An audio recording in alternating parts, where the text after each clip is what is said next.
Hello, everyone, and welcome to Outstanding English. My name is Todd Elpervitz. In today's special lesson, we'll be talking about some money-related phrasal verbs. So, as usual, if you are watching this live and you have a question or you want to make an example sentence, feel free to leave it in the chat. And if you're watching the replay, you can leave your questions or example sentences in the comments under this video.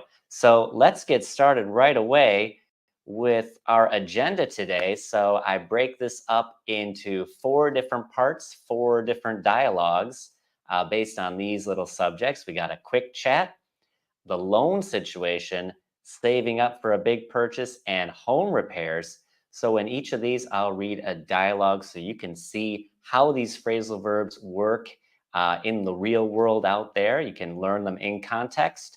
And then we'll go over each sentence that contains a phrasal verb and talk about its meaning. Then I'll review the dialogue and ask some check for understanding questions to make sure you get all the information and you can help internalize these new vocabulary items.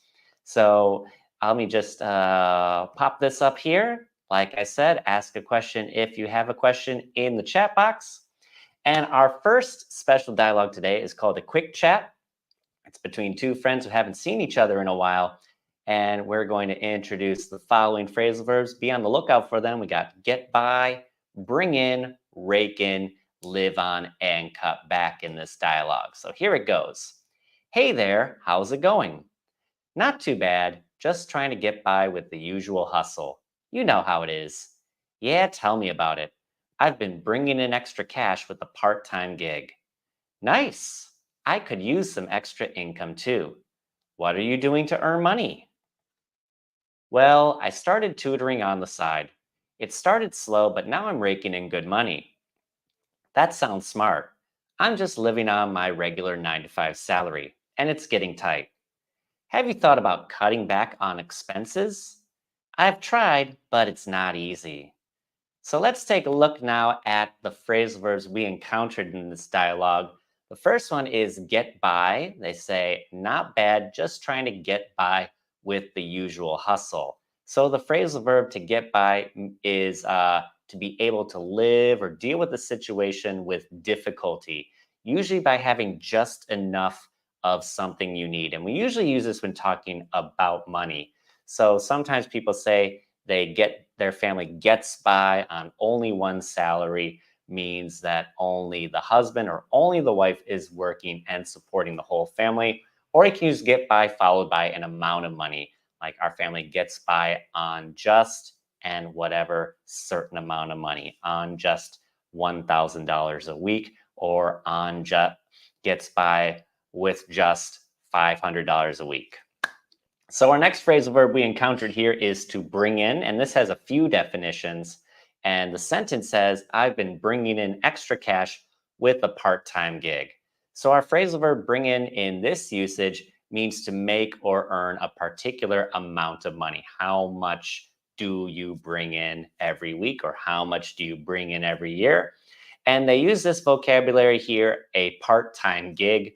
So a part-time gig is like a part-time job, but it could be work that isn't necessarily at a workplace. It might be what we call gig work, which would be things like driving for Uber or running DoorDash or things like that. We call those gig jobs. And in addition to using this phrasal verb to mean to earn a particular amount of money, if we bring somebody in, it means we hire someone to solve a problem or to do a difficult job. So maybe your company is bringing in an expert because there's nobody in the company who knows how to do this job, and they may need someone for a temporary period of time or for a longer period of time to solve this problem. And we also use bring in to talk about attracting customers to a shop or business. So you could say the new Facebook advertisements are bringing in a lot of new customers to our gym, or our YouTube ads are bringing in new customers to our website. So that's the phrasal verb bring in right here. And next up, we have rake in. All right, so here I got a picture of a rake. You may have one of these if you have a yard with large trees that drop their leaves. It says, well, I started tutoring on the side. It started slow, but now I'm raking in good money. So to rake in means to make a lot of money. So this person was tutoring. Maybe at first it was only one student a week, but maybe now he or she has enough students for the whole week. Maybe he's got a couple groups going on. So he's making good money. Means enough that he feels, if you say you're making good money, it means you feel like you are being fairly compensated or fairly paid for the work you do. You're making good money. And next up, we got the phrasal verb live on. And it says, I'm just living on my regular 9 to 5 salary and it's getting tight. So a 9 to 5 job is a regular Monday through Friday job that usually you work 9 o'clock in the morning to 5 o'clock in the evening or afternoon. And they say that money's getting tight. It's getting tight means there's not really enough money. It's getting tight.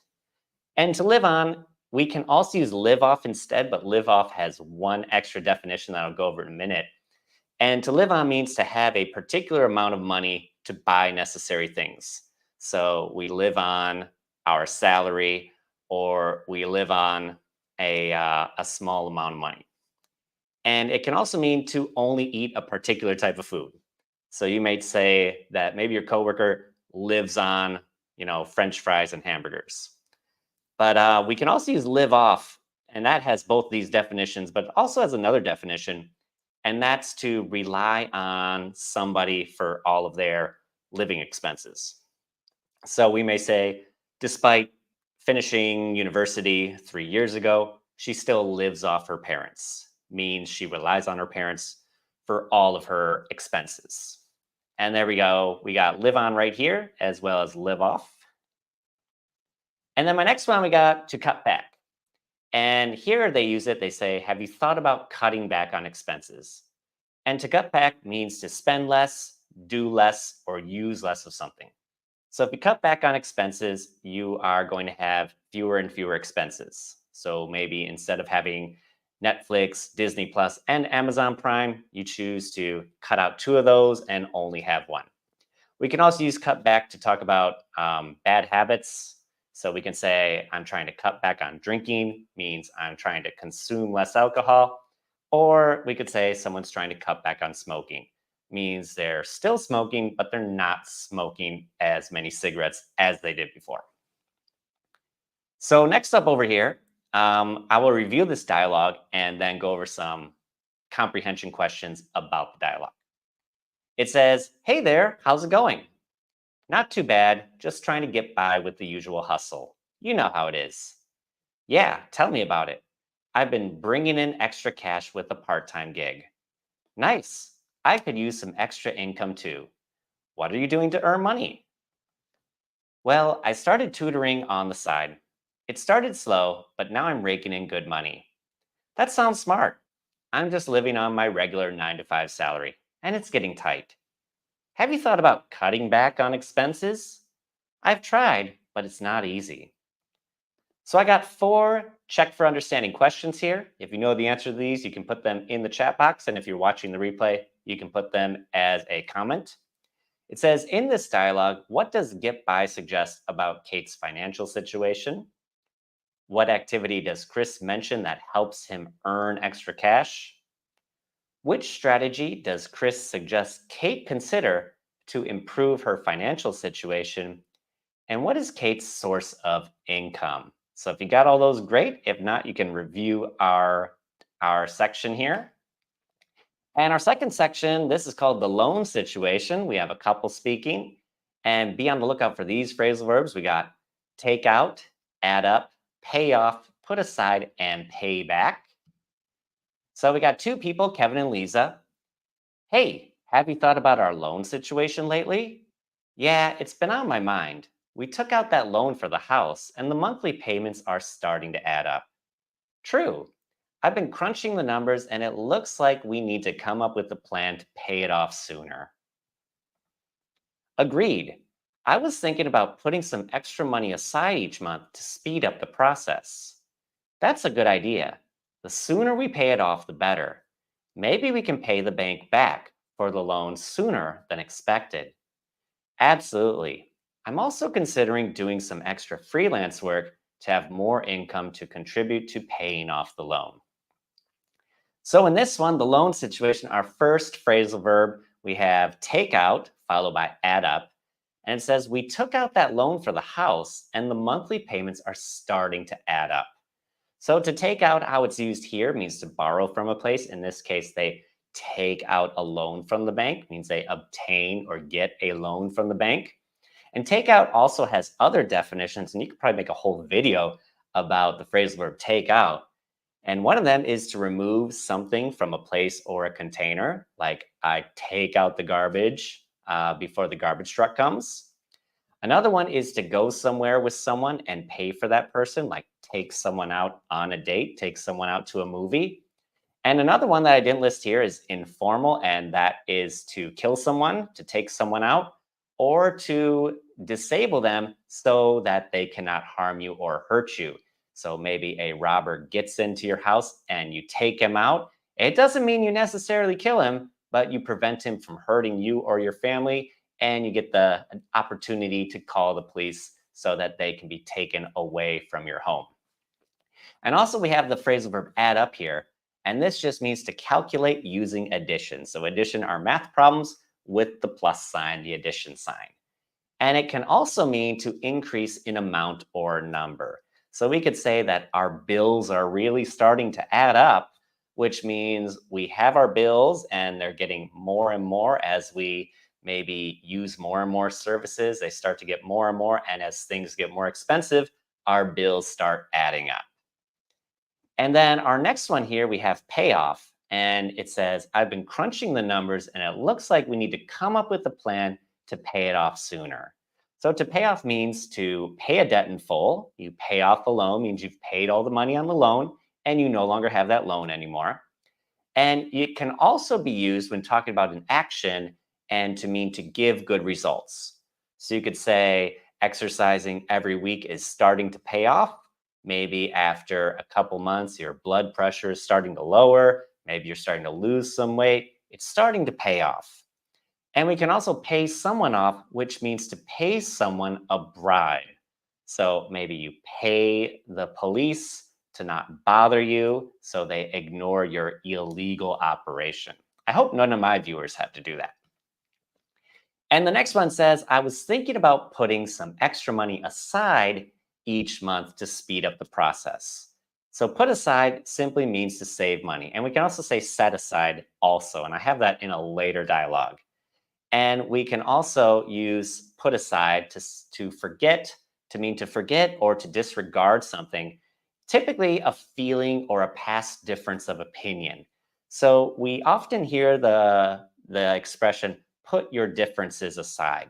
So maybe you have a coworker and you don't like that coworker, but because you have to work with him or her, you put your differences aside to get a job done.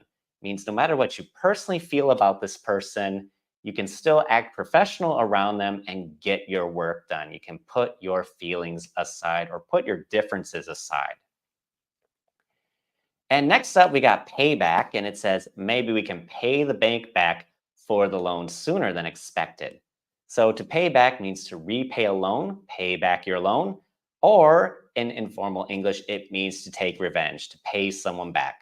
So maybe someone opens their car door and dents your car door, and then you do something to pay them back. You take revenge on them in some way. Maybe you scratch their car. But please don't do anything like that. And so I'll review this dialogue and ask some check for understanding questions. It says, hey, have you thought about our loan situation lately? Yeah, it's been on my mind. We took out that loan for the house and the monthly payments are starting to add up. True. I've been crunching the numbers and it looks like we need to come up with a plan to pay it off sooner. Agreed. I was thinking about putting some extra money aside each month to speed up the process. That's a good idea. The sooner we pay it off, the better. Maybe we can pay the bank back for the loan sooner than expected. Absolutely. And I'm also considering doing some extra freelance work to have more income to contribute to paying off the loan. So I noticed I underlined another phrasal verb here that I didn't go over because it wasn't about money related phrasal verbs, and that's to speed up, which means to make something go faster. So if you expected to pay off this loan in 10 years, if you speed up the process, maybe you'll pay off this loan in 7 years or maybe even 3 or 4 years. And so our check for understanding questions here, we got what financial action did Lisa and Kevin take that is causing concern? What does Lisa mean by crunching the numbers? Why does Kevin want to put extra money aside each month?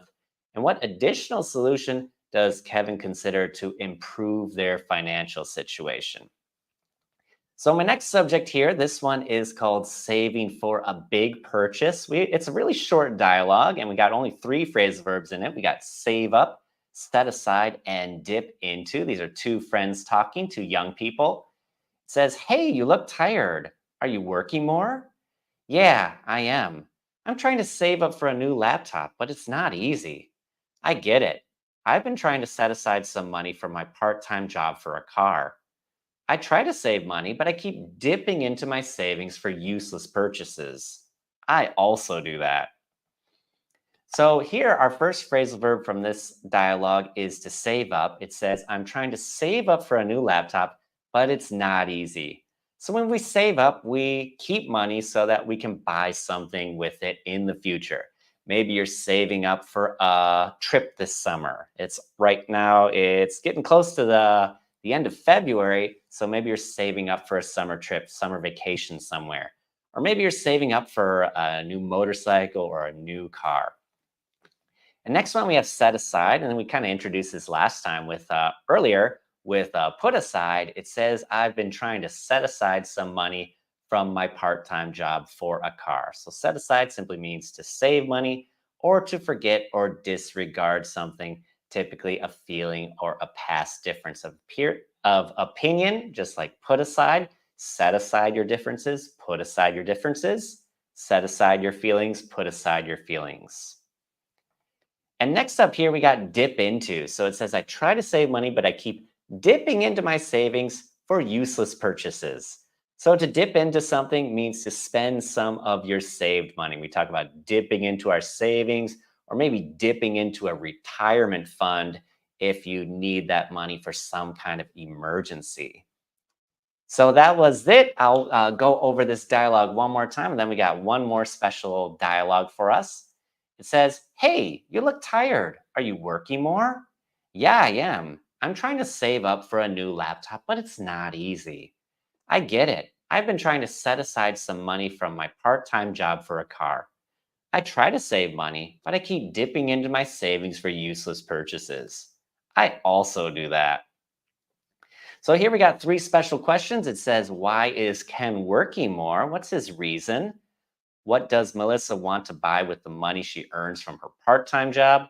And why does Ken keep dipping into his savings? Maybe you find yourself dipping into your savings too. And here is our last dialogue today. It's called Home Repairs. This is the same picture from the previous lesson, same two men. We have fork out, shell out, spread out, and cough up. It says, hey, how's it going? I noticed repair trucks in front of your house last week. What's going on? Oh, it's been a headache. I had to get a major plumbing issue fixed. The damage was more extensive than I thought. Oh no, that sounds expensive. How much did you have to fork out for the repairs? Way more than I anticipated. I had to shell out a significant amount for the plumber's services. Then I needed a handyman to come and replace a section of the subfloor that rotted due to moisture. That's tough. Did you have to pay it all at once or could you spread out the payments? Unfortunately, I had to cough up a lump sum. So here our first phrasal verb in this section is to fork out. It says, how much did you have to fork out for the repairs? And to fork out means to pay an amount of money, especially unwillingly, how much you had to fork out. And next we have shell out. It says, I had to shell out a significant amount for the plumber's services. Then I needed a handyman to come and replace a section of the subfloor that rotted due to moisture. So to shell out is the same. It means to pay or give money for something, usually unwillingly. In this case, he needs to shell out a lot of money to have a plumber come and repair an issue. But because the water had damaged the subfloor, which is what they put your flooring over, kind of like a level service that they can put tile or hardwood over or even carpet over. It says that someone needed to come and fix that issue due to moisture. And the next one is to spread out. It says, did you have to pay it all at once or could you spread out the payments? So to spread out is to cause something to happen over a period of time. So instead of paying once, you're spreading out payments over a period of time, maybe over 12 months, maybe over 24 months. And it can also mean to move from being close to being far apart. So we could say the crowd spread out means they moved in different directions. And another one is to arrange or place something over a large area. So maybe you have a very long table, you're hosting a party, and you spread out the snacks along the table so that people can grab what they like. You spread it out. And the next one is to cough up. We know coughing, you cough something up, it's kind of gross. But here it says, unfortunately, I had to cough up a lump sum. I'm sorry, I had to cough up a lump sum. And to cough up means to give something reluctantly, you don't want to, especially money or information that is due or required. So here they use the phrase a lump sum, and a lump sum is all the money at once, one big lump sum. And the opposite of that would be installments. So to pay in a lump sum would be to pay all at once, and to pay in installments would be maybe every month over the course of a period of time. So to cough up is to give up something reluctantly, such as money or information. So what I mean by coughing up information would be maybe you're in trouble at school and you promised your friend you would not tell that he was involved in any way. But after being threatened by maybe the school principal or your teacher, you cough up that information and reveal that your friend was also involved and create a little problem between you and your friend. So there it is. I'll review this dialogue here and then ask some questions about it. It says, hey, how's it going? I noticed repair trucks in front of your house last week. What's going on? Oh, it's been a headache. I had to get a major plumbing issue fixed. The damage was more extensive than I thought. Oh no, that sounds expensive. How much did you have to fork out for the repairs? Way more than I anticipated. I had to shell out a significant amount for the plumber's services. Then I needed a handyman to come and replace a section of the floorboard that rotted due to moisture. That's tough. Did you have to pay it all at once or could you spread out the payments? Unfortunately, I had to cough up a lump sum. So I have 3 special questions for this section. It says, why were repair trucks in front of Andrew's house last week? Why did Andrew need a handyman in addition to a plumber? And what does Andrew mean? Oh, I made a little mistake here. I'll fix it. It says, what does Andrew mean when he says he had to cough up a lump sum? So sorry about that little error there. I'll proofread a little better next time. So thank you for joining this live lesson. If you haven't already, be sure to check out the Speak Outstanding English newsletter and get your own copy of the top 50 most useful idioms PDF workbook. Next time, we'll be doing a live lesson about health and medicine related phrasal verbs. So I hope you can join in for that. So I hope everyone enjoys their weekend and I'll see you next time. Goodbye, everybody.